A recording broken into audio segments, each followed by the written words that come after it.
کہتے ہیں کہ بھائی بیعت تو حضرت حسن و حسین نے کی، ہم نے تو نہیں کی، اس لیے ہم ان کی برائیاں بتاتے رہیں گے، ان کی غلطیاں بتاتے رہیں گے۔ میں نے کہا حضرت علی کے بعد جب حضرت علی کے بیٹوں نے صلح کر لی، جب بیٹوں نے صلح کر لی تو آج ان کے بیٹوں سے زیادہ حضرت علی رضی اللہ تعالیٰ عنہ کی محبت کے دعوے دار ہے۔ جب بیٹے صلح کر رہے ہیں، آج تک تمہیں تکلیف ہے تو کہتے ہیں میں صلح کو نہیں مانتا۔ اور کائنات کے کالے کافر، تو صلح کو مان یا نہ مان، تیرے ماننے نہ ماننے سے کوئی فرق نہیں پڑتا، لیکن یاد رکھ اگر حضرت حسین کی محبت کا دعویٰ کر کے حضرت حسین کی محبت کی آڑ میں اگر تو حضرت امیر معاویہ رضی اللہ تعالیٰ عنہ کی گستاخی کرے گا، اگر حضرت ابو سفیان رضی اللہ تعالیٰ عنہ کی گستاخی کرے گا، اگر تو صحابہ اکرام کی گستاخی کرے گا، یاد رکھ حق نواز جنگوی شہید کے فرزند کبھی اس چیز کی اجازت نہیں دیں گے۔ انتہائی واجب الاحترام، قابل صد احترام علماء کرام، غیور سنی مسلمان بھائیوں، آج آپ کے علاقہ میں پہلی مرتبہ حاضری کا شرف حاصل ہو رہا ہے۔ اشرف فاروق و حسین کی مناسبت سے آپ حضرات کے سامنے اختصار کے ساتھ کچھ گزارشات عرض کر کے اجازت چاہوں گا۔ محرم الحرام کا مہینہ اسلامی سال کا پہلا مہینہ ہے۔ اسلامی سال کے پہلا مہینہ شروع ہوتے ہی دو شخصیات کا ذکر بڑی کثرت سے ہوتا ہے۔ ان میں سے پہلی شخصیت صحابی رسول، خلیفہ ثانی، سسر پیغمبر، داماد حیدر، فاتح کیسر و کسریٰ، سیدنا فاروق اعظم رضی اللہ تعالیٰ عنہ، جن کی یوم شہادت یکم محرم الحرام جو کہ گزر چکی ہے۔ اور دوسری شخصیت نواسہ رسول، جگر گوشہ بطول، جنت کے نوجوانوں کے سردار حضرت سیدنا حسین ابن علی رضی اللہ تعالیٰ عنہ، جن کی یوم شہادت 10 محرم الحرام ہے۔ ان دو شخصیات کا ذکر بڑی کثرت سے ہوتا ہے اور کرنا بھی چاہیے، اس لیے کہ فاروق اعظم رضی اللہ تعالیٰ عنہ بھی ہمارے ایمان کا حصہ ہیں اور حضرت حسین رضی اللہ تعالیٰ عنہ بھی ہمارے ایمان کا حصہ ہیں۔ سب مل کے بولیں حصہ ہے۔ امت وسط اور اعتدال کا راستہ بھی یہی ہے کہ صحابہ کرام کی محبت بھی ہمارے دلوں میں ہو اور اہل بیت کی محبت بھی ہمارے دلوں میں ہو۔ وہ گروہ، وہ جماعت اعتدال کے راستے سے ہٹ کر کے گمراہ ہو جاتی ہے، دائرہ اسلام سے نکل کر کے کفر میں داخل ہو جاتی ہے۔ جو ایک جماعت کا ذکر کرے اور دوسری جماعت کی تکفیر کرے، دوسری جماعت کی توہین کرے، دوسری جماعت کا انکار کرے، دوسری جماعت پر طعن و تشنیع کرے۔ اگر کوئی شخص صحابہ کرام کا ذکر تو کرتا ہے، ان سے محبت کے دعوے بھی کرتا ہے، ان کی قربانیاں بھی بیان کرتا ہے، ان کی شان اور عظمت کو بھی بیان کرے، اور دوسری طرف اہل بیت کی شان اور عظمت کا انکار کرے، ان کی توہین کرے، تو ایسا کرنے والا شخص مسلمان اسی انداز میں اگر کوئی شخص اہل بیت کا ذکر کرے، ان کی قربانیاں بیان کرے، ان کی محبت کے دعوے کریں، اہل بیت کا ذکر تو کریں اور دوسری طرف صحابہ کرام کی تکفیر کریں، صحابہ کرام کی تنقیص کریں، صحابہ کرام پر تبرہ کریں، صحابہ کرام پہ لعن طعن کریں، صحابہ کرام کو گالیاں دیں، تو ایسا شخص بھی مسلمان کامل مسلمان وہی ہے جو صحابہ کی محبت بھی اپنے دل میں رکھے، اہل بیت کی محبت بھی اگر کوئی شخص صحابہ کی محبت نہ رکھے، صحابہ کا احترام نہ کرے، وہ چاہے دن رات اہل بیت کی محبت کا دم برتا رہے، وہ چاہے زبان سے جتنے بھی حسینی ہونے کے دعوے دار ہوتا رہے، جتنا بھی اپنے آپ کو حسینی کہتا رہے، جتنا بھی اہل بیت کی محبت کے دعوے کرتا رہے، ہماری اہل سنت کی نظر میں، ائمہ کی نظر میں وہ شخص مسلمان ہو؟ بالکل یہ متفقہ فیصلہ ہے، اس میں کسی بریلوی اہل حدیث کا کوئی انکار نہیں ہے، کسی کا کوئی اختلاف نہیں ہے کہ ایک شخص صحابہ کی محبت کا دعویٰ کرے، اہل بیت کی گستاخی کرے، یا اس کے برخلاف اہل بیت کی محبت کا دعویٰ کرے، صحابہ کرام کی گستاخی کرے۔ اگر ایک فریق کو پکڑ کر، ایک جماعت کو پکڑ کر دوسری جماعت کی تکفیر یا ان کی تنقیص یا اس پر تبرہ یا گالم گلوچ یا ان کے مراتب کو گڑائے، ایسا شخص مسلمان نہیں ہو سکتا۔ یکم محرم الحرام سیدنا فاروق اعظم رضی اللہ تعالیٰ عنہ کی یوم شہادت ہے۔ حضرت فاروق اعظم رضی اللہ تعالیٰ عنہ کی شخصیت، ان کی شان اور عظمت، ان کے فضائل نبی پاک صلی اللہ علیہ وسلم کی سینکڑوں احادیث ہیں۔ حضرت عمر رضی اللہ تعالیٰ عنہ کی شان اور عظمت میں فاروق اعظم رضی اللہ تعالیٰ عنہ وہ عظیم انسان ہیں جنہیں میرے نبی صلی اللہ علیہ وسلم نے اللہ سے دعا مانگ کر کے لیا ہے، جس کی آمد کے لیے، جس کے اسلام کے لیے میرے پیغمبر نے بیت اللہ کا غلاف پکڑ کر کے اللہم اعز الاسلام کہہ کے فاروق اعظم رضی اللہ تعالیٰ عنہ کو مانگا ہے۔ فاروق اعظم رضی اللہ تعالیٰ عنہ کے اسلام قبول کرنے کے ساتھ اسلام کی قوت میں، طاقت میں، شان اور عظمت میں اضافہ ہوا۔ حضرت عمر رضی اللہ تعالیٰ عنہ کے اسلام میں داخل ہوتے ہی دارۂ ارقم سے نکل کر کے آذان بیت اللہ میں گونجنے لگی، نماز بیت اللہ میں ادا ہونے لگی۔ یہ فاروق اعظم رضی اللہ تعالیٰ عنہ کی آمد کا پہلا دن تھا، جب دارۂ ارقم کی طرف فاروق اعظم رضی اللہ تعالیٰ عنہ جا رہے تھے۔ حضرت حمزہ رضی اللہ تعالیٰ عنہ نے دیکھ کر کے عرض کی، یا رسول اللہ، عمر آ رہا ہے، ہاتھ میں تلوار ہے، ارادے ٹھیک نہیں لگ رہے، اگر آپ کی اجازت ہو میں باہر نکل کے اس کا راستہ روکوں، آپ کے قریب آنے سے روکوں۔ میرے آقا نے فرمایا، حمزہ میرے چچا آنے دو، یہ عمر نہیں آ رہا، گزشتہ رات کو میری مانگی ہوئی دعا آ رہی ہے، یہ عمر نہیں آ رہا، میری دعا کی قبولیت آ رہی ہے، یہ عمر نہیں آ رہا، میری دعا کی قبولیت نظر آ رہی ہے۔ فاروق اعظم آ کر کے اسلام قبول کرتے ہیں، جیسے ہی اسلام میں داخل ہوتے ہیں، کلمہ پڑھ کر کے مسلمان ہوتے ہیں، صحابہ اکرام کا مجمع نعرہ تکبیر لگاتا ہے، صحابہ اکرام نعرہ تکبیر لگاتے ہیں، ان کی نعرہ تکبیر سے مکہ کے پہاڑیاں گونجنے لگی، در و دیوار گونجنے لگے۔ فاروق اعظم رضی اللہ تعالیٰ عنہ اسلام میں داخل ہوتے ہیں، صحابہ خوشی کا اظہار کرتے ہیں۔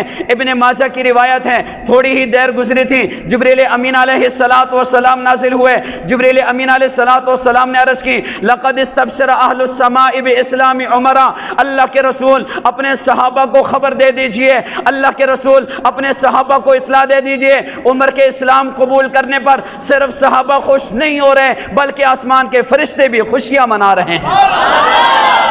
یہ کون عمر ہیں جن کی شان اور عظمت میں میرے آقا صلی اللہ علیہ وسلم نے ارشاد فرمایا، لو کان بعدی نبی لکان عمر، اگر میرے بعد نبوت کا دروازہ کھلا ہوتا، اگر میرے بعد کسی نبی نے آنا ہوتا، اگر میرے بعد کوئی نبی آنا ہوتا تو عمر کے اندر وہ تمام صفات موجود ہیں، وہ تمام کمالات موجود ہیں جو ایک نبی میں ہوتی ہیں، لیکن چونکہ قیامت تک میرے بعد کسی نبی نے نہیں آنا، اب میرے پیغمبر نے نبوت والی آنکھ سے حضرت فاروق اعظم رضی اللہ تعالیٰ عنہ میں وہ تمام صفات علامات دیکھ لی تھی جو ایک نبی میں ہوتی ہیں۔ میرے پیغمبر صلی اللہ علیہ وسلم نے فاروق اعظم میں وہ کمالات دیکھ کر کے اس لیے تو ارشاد فرمایا کہ لو کان بعدی نبی لکان عمر، اگر میرے بعد کوئی نبی ہوتا تو وہ عمر ہوتا۔ ابن جوزی رحمہ اللہ نے یہ روایت نقل کرنے کے بعد خوبصورت تشریح لکھی ہے، فرمایا کہ آپ صلی اللہ علیہ وسلم نے کون کون سی علامات دیکھی تھیں، آپ علیہ الصلوۃ والسلام نے عمر کے اندر کیا کمالات دیکھے تھے۔ اولاً تو یہ ہے کہ فاروق اعظم رضی اللہ تعالیٰ عنہ میرے آقا صلی اللہ علیہ وسلم کو مشورہ دیتے ہیں۔ قرآن کے 27 مقامات علامہ جلال الدین سیوطی رحمہ اللہ نے لکھے ہیں، ایسے ہیں کہ فاروق اعظم نے زمین پر میرے آقا کو مشورہ دیا، اللہ نے فاروق اعظم کے مشورے کی تائید میں قرآن قرآن مجید کی آیات نازل کی ہیں۔ ابن جوزی رحمہ اللہ نے لکھا ہے اللہ نے جتنے بھی انبیاء اس کائنات میں بھیجے ہیں تمام انبیاء کے معجزات عناصر اربع سے متعلق تھے۔ مثال کے طور پر حضرت آدم علیہ السلام کو اللہ نے ہر چیز پر حکومت عطا فرمائی تھی۔ حضرت سلمان علیہ السلام کو اللہ نے ایسا تخت عطا فرمایا، ہوا ان کے تابع تھی، جہاں ان کی مرضی ہوتی، جہاں دل کی چاہت ہوتی وہ اپنے تخت پہ بیٹھ کر کے وہیں تشریف لے جاتے، کبھی مشرق میں، کبھی مغرب میں، کبھی شمال میں، کبھی جنوب میں، جہاں حضرت سلمان علیہ السلام چاہتے ہیں اپنے تخت پہ بیٹھ کر کے وہاں اس جگہ پہ پہنچ جایا کرتے تھے۔ یہ حضرت سلمان علیہ السلام کا معجزہ تھا۔ اسی انداز میں حضرت موسیٰ علیہ السلام کو اللہ نے معجزہ عطا فرمایا، لاٹھی سمندر پہ مارتے ہیں، سمندر ان کے لیے راستے چھوڑ دیتا ہے، سمندر میں راستے بن جاتے ہیں، بنی اسرائیل ان راستوں پہ چل کر کے اپنے آپ کو بچا لیتے ہیں، فرعون کے لشکر سے نجات پا لیتے ہیں۔ اسی انداز میں اللہ تعالیٰ نے حضرت موسیٰ علیہ السلام کو معجزہ دیا، پتھر پہ لاٹھی ماری، پتھر سے پانی کے چشمے نکل گئے۔ اللہ تعالیٰ نے حضرت ابراہیم علیہ السلام کو معجزہ دیا، آگ میں جاتے ہیں، آگ ان کے لیے گل گلزار بن جاتی ہے۔ اللہ تعالیٰ نے نبی پاک صلی اللہ علیہ وسلم کو معجزہ دیا، شب ہجرت جب میرے آقا اپنے گھر سے باہر نکلے، باہر دیکھا مشرکین مکہ نے مکان کا گھراؤ کیا ہوا ہے، میرے آقا نے زمین سے مٹی اٹھائی اور پھر ان مشرکین کی طرف پھینک دی، تمام مشرکین کی آنکھوں تک وہ مٹی اللہ تعالیٰ نے پہنچا دی۔ یہ میرے پیغمبر صلی اللہ علیہ وسلم کا معجزہ تھا۔ اسی انداز میں اللہ تعالیٰ نے فاروق اعظم کو کرامات عطا فرمائی، وہ بھی عناصر اربع سے متعلق تھیں۔ حضرت فاروق اعظم مدینہ میں بیٹھے ہوئے سعد بن ابی وقاص رضی اللہ تعالیٰ عنہ خط لکھتے ہیں، امیر المؤمنین میں نے مصر کو فتح کر لیا ہے، یہاں ایک مسئلہ درپیش ہے، وہ مسئلہ یہ ہے کہ یہاں جب تک ایک لڑکی کو تیار کر کے ہم دریائے نیل میں نہ پھینکتے ہیں، یہ لوگ دریائے نیل میں نہ پھینکتے ہیں، اس وقت تک دریائے نیل پانی نہیں رہتا۔ فاروق اعظم رضی اللہ تعالیٰ عنہ نے فرمایا یہ زمانہ جاہلیت کی رسمیں ہیں اور اسلام کے اندر جاہلیت کی کسی رسم کی کوئی گنجائش نہیں ہے، اس لیے میرا یہ خط ملتے ہی اسے دریائے نیل میں ڈال دینا۔ فاروق اعظم رضی اللہ تعالیٰ عنہ خط لکھتے ہیں کہ عمر ابن خطاب امیر المؤمنین کی طرف سے دریائے نیل کے نام ہے، اے دریائے نیل اگر تو اللہ کے حکم سے چلتا ہے تو چل پڑ، اگر اللہ کے حکم سے نہیں چلتا تیرے پانی کی مجھے کوئی ضرورت نہیں ہے، میں اپنی رعایا کے لیے کہیں اور سے پانی کا انتظام کر دوں گا۔ یہ امیر المؤمنین کا خط جاتا ہے، مصر میں جاتا ہے۔ اب مصر میں امیر المؤمنین کا خط پہنچتے ہی سارے لوگ جمع ہیں، مسلمان بھی ہیں، کافر بھی ہیں، اپنے بھی ہیں، بیگانے بھی ہیں، سب لوگوں کا ازدحام لگا ہوا ہے۔ فاروق اعظم کا خط آیا ہے، چشم فلک بھی حیران ہے، یہ مسلمانوں کا کیسا امیر ہے جو دریائے کے نام بھی خط لکھتا ہے، دریائے نیل کے نام بھی خط لکھتا ہے۔ فاروق اعظم کا خط دریائے نیل میں گیا، دریائے نیل کا پانی چل پڑا، آج تک دریائے نیل کا پانی کبھی رکنے کا نام بھی نہیں لے رہا۔ فاروق اعظم رضی اللہ تعالیٰ عنہ مسجد میں بیٹھے ہوئے ہیں، آ کر کے ایک صحابی اطلاع دیتا ہے امیر المؤمنین مدینہ سے باہر مدینہ کے کنارے پہ آگ لگ گئی ہے۔ امیر المؤمنین اٹھتے ہیں، اپنا رومال اٹھاتے ہیں اور اس آگ کے قریب جاتے ہیں۔ صحابہ کہتے ہیں ہم اپنی آنکھوں سے دیکھ رہے تھے امیر المؤمنین اس آگ کے پیچھے پیچھے اور وہ آگ آگے آگے ایسے بھاگ رہی ہے جیسے کہ بکری کا بچہ بھاگتا ہے۔ یہ فاروق اعظم کا معجزہ ہے۔ امیر المؤمنین حضرت عمر خطاب رضی اللہ تعالیٰ عنہ مدینہ کے اندر موجود ہیں، زلزلہ آتا ہے، فاروق اعظم زمین پہ درہ مارتے ہیں، اے زمین تجھ پر عمر انصاف نہیں کرتا، ٹھہر جا۔ زمین ٹھہر جاتی ہے، زلزلہ رک جاتا ہے۔ حضرت فاروق اعظم رضی اللہ تعالیٰ عنہ کو اللہ نے کرامات عطا فرمائی، عناصر اربع سے متعلق کرامات عطا فرمائی۔ انہی علامات کو دیکھ کر، انہی صفات کو دیکھ کر کے میرے آقا نے فرمایا لو کان بعدی نبی لکان عمر، اگر میرے بعد کسی نبی نے آنا ہوتا تو عمر نبی ہوتا۔ جی ہاں، یہ کون عمر رضی اللہ تعالیٰ عنہ ہے؟ اسلام قبول کرتے ہی اسلام کی قوت میں اضافہ ہوتا ہے، طاقت میں اضافہ ہوتا ہے، اور فاروق اعظم کے آتے ہی مسلمان بیت اللہ میں نماز با جماعت ادا کرتے ہیں۔ اسی انداز کے اندر فاروق اعظم رضی اللہ تعالیٰ عنہ اعلیٰ اعلان ہجرت کرتے ہیں، اپنے کلمہ پڑھنے کا اعلان بھی اعلیٰ اعلان کرتے ہیں، مشرکین کے سامنے جا کر کے کرتے ہیں۔ اور عمر رضی اللہ تعالیٰ عنہ وہ شخصیت ہیں جن کے بارے میں میرے آقا صلی اللہ علیہ وسلم نے ارشاد فرمایا ان اللہ جعل الحق علی لسان عمر و قلبی، اللہ نے عمر کی زبان اور دل پہ حق کو جاری کر دیا۔ جی ہاں، میرے محبوب صلی اللہ علیہ وسلم نے ارشاد فرمایا لو کان بعدی نبی لکان عمر، اگر میرے بعد کوئی نبی ہوتا عمر ابن خطاب نبی ہوتا۔ میرے نبی صلی اللہ علیہ وسلم نے ارشاد فرمایا عمر کی نیکیاں آسمان کے تاروں سے بھی زیادہ ہیں۔ فاروق اعظم کون سی شخصیت ہیں؟ وہ شخصیت ہیں جن کے بارے میں میرے پیغمبر نے فرمایا عمر میں تیرا محل جنت میں دیکھ کر کے آیا ہوں۔ حضرت عمر فاروق رضی اللہ تعالیٰ عنہ وہ عظیم شخصیت ہیں، وہ عظیم انسان ہیں جن کے بارے میں میرے آقا نے فرمایا عمر تو جس راستے سے گزرتا ہے شیطان وہ راستہ چھوڑ دیتا ہے۔ فاروق اعظم وہ عظیم انسان ہیں، 22 لاکھ مربع میل تک اسلام کو پہنچاتے ہیں۔ فاروق اعظم رضی اللہ تعالیٰ عنہ وہ عظیم انسان ہیں، اتنی بڑی سلطنت کے حکمران ہیں، امیر المؤمنین ہیں، لیکن پھر بھی سادہ لباس میں ہیں، کندھوں پہ بوجھ اٹھایا ہوا ہے، گلیوں میں گشت کرتے ہیں، رعایا کا خیال رکھتے ہیں، ان کی گلیوں میں گشت کرتے ہیں۔ یہ فاروق اعظم رضی اللہ تعالیٰ عنہ ہیں جن کے جسم پہ جو لباس ہے 17 پیون لگے ہوئے ہیں، یہ عمر فاروق رضی اللہ تعالیٰ عنہ ہیں۔ کرنگی کے مسلمانوں، رب ذوالجلال کی قسم ہے میرے پاس اور کوئی جملہ نہیں ہے، میرے پاس کوئی الفاظ نہیں ہے، میرے پاس جملے نہیں ہیں، الفاظ نہیں ہیں کہ میں تمہیں فاروق اعظم کی شان بتاؤں۔ ان کی شان اور عظمت بتانے کے لیے صرف اتنا ضرور کہتا ہوں، باقی صحابہ کی شان پوچھو گے، عظمت پوچھو گے، قرآن کی آیات پڑھوں گا، صحابہ کی شان پوچھو گے، تفسیر بتاؤں گا، صحابہ کی عظمت پوچھو گے، احادیث پڑھوں گا، صحابہ کی عظمت پوچھو گے، واقعات بتاؤں گا، صحابہ کی عظمت پوچھو گے، غزوات بتاؤں گا، صحابہ کی عظمت پوچھو گے، میں ان کی قربانیاں بیان کروں گا، ان کا تقوی طہارت بیان کروں گا۔ لیکن اگر شیخین کی شان اور عظمت پوچھو گے، جاؤ جا کر کے مدینہ میں دیکھو، آج بھی جو جنت میں میرے پیغمبر کے پہلو میں سوئے ہوئے اسے فاروق اعظم کہتے ہیں۔ آج بھی جو جنت میں سوئے ہوئے ہیں، جنت میں سوئے ہوئے ہیں، ہمارا عقیدہ ہے، اہل سنت کا عقیدہ ہے، نبی پاک صلی اللہ علیہ وسلم کا جسم مبارک جس مٹی سے ٹچ ہے، کائنات کی کوئی چیز اس کا مقابلہ نہیں کرتی، جنت بھی اس کا مقابلہ نہیں کرتی۔ یہ عمر فاروق رضی اللہ تعالیٰ عنہ ہیں، اللہ نے یہ مقام اور مرتبہ عطا فرمایا ہے۔ کسر و کسرا جن کے نام سے لرزہ تھے، رعب اور دبدبہ طاری تھا، وہ فاروق اعظم ہیں رضی اللہ تعالیٰ عنہ۔ ان کی یوم شہادت یکم محرم الحرام کو گزری ہے، عظیم صحابی رسول ہیں، ان کا ذکر کرنا ہم اپنے ایمان کا جز سمجھتے ہیں۔ کیا سمجھتے ہیں؟ کیا سمجھتے ہیں؟ وقت کی قلت کے پیش نظر دوسری شخصیت جن کے یوم شہادت 10 محرم الحرام ہے، وہ کون عظیم انسان ہیں جن کے یوم شہادت 10 محرم الحرام ہے؟ جی ہاں، ہمارے ایمان کا حصہ ہیں، ہمارے آنکھوں کی ٹھنڈک ہے، ہمارے دل کی دھڑکن ہے، ہماری آنکھوں کا نور ہے۔ 10 محرم الحرام کو اس شخصیت کا یوم شہادت ہے جن کی پیدائش پہ میرے آقا خوش ہوئے۔ 10 محرم الحرام کو اس عظیم شخصیت کا یوم شہادت ہے جن کے پیدا ہونے کے بعد گٹی میرے آقا اپنے لعاب والی دیتے ہیں۔ اس شخصیت کا یوم شہادت 10 محرم الحرام کو ہے جن کے کانوں میں اذان امام الانبیاء صلی اللہ علیہ وسلم دیتے ہیں۔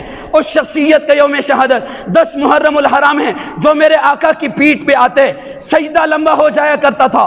اس شخصیت کا یوم شہادت 10 محرم الحرام ہے جن کی تربیت کرنے والی ذات میرے آقا کی ذات ہے۔ اس شخصیت کا یوم شہادت 10 محرم الحرام ہے جو اگر خطبے کے دوران مسجد میں داخل ہو جاتے میرے آقا صلی اللہ علیہ وسلم خطبہ چھوڑ کر کے انہیں اپنے ساتھ ممبر پہ بٹھاتے۔ اس شخصیت کا یوم شہادت 10 محرم الحرام ہے جن کے بارے میں میرے نبی نے فرمایا یہ میرے دنیا کا پھول ہے۔ اس شخصیت کا یوم شہادت 10 محرم الحرام ہے جن کے بارے میں میرے پیغمبر نے فرمایا یہ مجھ سے ہے اور میں اس سے ہوں۔ اس شخصیت کا یوم شہادت 10 محرم الحرام ہے جن کے بارے میں میرے آقا صلی اللہ علیہ وسلم نے ارشاد فرمایا یہ جنت کے نوجوانوں کے سردار ہیں۔ اس شخصیت کا یوم شہادت 10 محرم الحرام ہے جن کے احترام میں ابو بکر صدیق کھڑے ہو جایا کرتے تھے، جنہیں اپنے کندھوں پہ اٹھایا کرتے تھے۔ اس شخصیت کے یوم شہادت 10 محرم الحرام ہے جن کی طرف دیکھ کر کے، جن کے چہرے کو دیکھ کر کے صدیق اکبر فرمایا کرتے تھے علی بیٹا آپ کا ہے لیکن مشابہ میرے پیغمبر کا ہے۔ اس شخصیت کا یوم شہادت 10 محرم الحرام ہے جن کا استقبال فاروق اعظم کیا کرتے تھے۔ اس شخصیت کا یوم شہادت 10 محرم الحرام ہے جن کے لیے فاروق اعظم نے بدری صحابہ کے برابر 5000 درہم وظیفہ مقرر کیا تھا۔ اس شخصیت کا یوم شہادت 10 محرم الحرام ہے جن کے بارے میں فاروق اعظم رضی اللہ اللہ تعالیٰ عنہ فرمایا کرتے تھے حسین میرے پاس آیا کرو, تمہیں دیکھ کر کے میری آنکھوں کو ٹھنڈک مل جاتی ہے, میرے دل کو سرور مل جاتا ہے. اس شخصیت کے یوم شہادت 10 محرم الحرام ہے جن کے لیے فاروق اعظم نے فرمایا ان کی شان کے مطابق یہاں کوئی کپڑا نہیں ہے, یمن سے ان کے لیے کپڑے لے آؤ. اس شخصیت کے یوم شہادت 10 محرم الحرام ہے جن کے نکاح میں شہر بانوں کو فاروق اعظم نے دیا. اس شخصیت کے یوم شہادت 10 محرم الحرام ہے جو عثمان غنی کے پیچھے نمازاں پڑھے کرتے تھے. اس شخصیت کے یوم شہادت 10 محرم الحرام ہے جو حضرت عثمان غنی کے دروازے پہ کھڑے ہو کر کے پہرا دیا کرتا تھا اور زخمی ہو گیا تھا. اس شخصیت کے یوم شہادت 10 محرم الحرام ہے جس نے حضرت امیر معاویہ کے ہاتھ پر بیعت کر کے پیغام دے دیا تھا امیر معاویہ میرا امام ہے. اس شخصیت کے یوم شہادت 10 محرم الحرام ہے جس نے 2 سال تک صدیق اکبر کے پیچھے, 10 سال تک فاروق اعظم کے پیچھے, 12 سال تک عثمان غنی کے پیچھے نمازیں پڑھ کے بتا دیا یہ میرے امام ہے. اس شخصیت کے یوم شہادت 10 محرم الحرام ہے اور جس نے کربلا کی سرزمین پر یزیدی فوج کا مقابلہ کرتے ہوئے جام شہادت نوش کیا, اپنا کنبہ ذبح کرا دیا. کرنگی کے مسلمانوں مجھے بتاؤ 10 محرم الحرام کو کس کی یوم شہادت ہے؟ اپنا کنبہ ذبح کرا دیا. اس لیے ہم فخر سے کہتے ہیں ہمارے حسین شہادت کے مرتبے پر فائز ہوئے ہیں. ہم ان کی شہادت پہ ماتم نہیں کرتے, سینہ نہیں پیٹتے, چہرے نہیں پیٹتے. ہم فخر سے کہتے ہیں ہمارے حسین شہید ہوئے. ہم فخر سے کہتے ہیں اسلام کی سربلندی کے لیے شہید ہوئے. ہم فخر سے کہتے ہیں اپنے بچے ذبح کرا دیے لیکن باطل کے سامنے سر نہیں جھکایا. اس لیے کہتے ہیں تیرے حسین میرے حسین, تیرا حسین میرا حسین, تیرا حسین میرا حسین. ہم ہائے والے نہیں ہیں, ہم واہ والے ہیں. تم ہائے والے اس لیے ہو, اس لیے تم ہائے والے ہو, اس لیے تم سینہ پیٹتے ہو. یہ سینہ پیٹنا کوئی تمہارا شوق بھی نہیں ہے. ہم جانتے ہیں یہ تمہیں بددعا ہے. اور بددعا کس کی ہے؟ حضرت علی کی بیٹی ہے, ام کلثوم ہیں. وہ اپنے ابن زیاد کے دربار میں کھڑے ہو کر کے جب کلمہ حق کہتی ہے وہاں سے بھائی کا سر لے کر کے جب جانے لگتی ہے وہاں کوفی پیٹنے لگے, سینہ پیٹنے لگے, ماتم کرنے لگے, چہروں کو پیٹنے لگے, آہوازاری کرنے لگے, رونے لگے. حضرت علی کی بیٹی حضرت حسین کی بہن کہتی ہے کوفہ کے لوگوں تم نے غداری کی ہے, میرے بھائی کو بلایا, خطوط لکھ کے بلایا, اب میرے بھائی کے ساتھ غداری کر کے اسے شہید کرا کر کے اس کی گردن کٹوا کر کے تم ماتم کرتے ہو. یاد رکھو یہ ایک مظلوم کی بددعا ہے, قیامت تک تمہاری نسلیں اپنے آپ کو پیٹتے رہیں گی. اس لیے یہ تمہارا شوق بھی نہیں ہے, یہ بددعا کا اثر ہے.